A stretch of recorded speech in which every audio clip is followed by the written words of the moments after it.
America கூட ஏன் இன்னும் வர்த்தக ஒப்பந்தம் முடிவாகலை? நம்ம ஜெய்சங்கர் கொடுத்த விளக்கம் இப்போ பெரிய ட்ரெண்டிங். இந்தியா அமெரிக்கா வர்த்தக பேச்சுவார்த்தை ரொம்ப நாளா நடக்குது. சிக்னல் நல்லா வந்தாலும் ஒப்பந்தம் மட்டும் கையெழுத்தாகலை.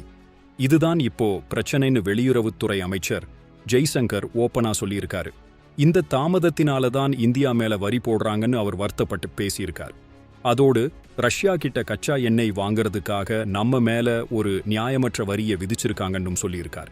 உலகமே ரஷ்யா கூட வர்த்தகம் செய்யும்போது இந்தியா மேல மட்டும் ஏன் இந்த வரி? இதுதான் இப்போ எல்லோர் மனசுலையும் ஓடுற கேள்வி. ஆனாலும் என்ன நடந்தாலும் கடைசியில அமெரிக்கா கூட நமக்கு ஒரு வர்த்தக புரிதல் ஏற்பட்டுத்தான் ஆகணும்னு அவர் உறுதியா சொல்லியிருக்கார். ஏன்னா அதுதான் உலகத்திலேயே பெரிய மார்க்கெட். ஆனா ஒரு கண்டிஷன், வர்த்தக விஷயத்துல சில அடிப்படை சிவப்பு கோடுகள், ரெட் லைன்ஸ் இருக்கு. அதுக்கு நாம பேசுற பேச்சுவார்த்தை நடக்க முடியாது. அதை அமெரிக்கா மதிச்சுத்தான் ஆகணும்னு இந்தியா தெளிவா இருக்கு. பேச்சுவார்த்தையில பிரச்சனைகள் இருந்தாலும் சில துறைகள்ல நம்ம உறவு ரொம்ப ஸ்ட்ராங்கா இருக்கு. அதனால சீக்கிரமே ஒரு வழியை கண்டுபிடிப்போம்னு நம்பிக்கை தெரிவிச்சிருக்காரு. மொத்தத்துல அமெரிக்கா மார்க்கெட் முக்கியம்தான்.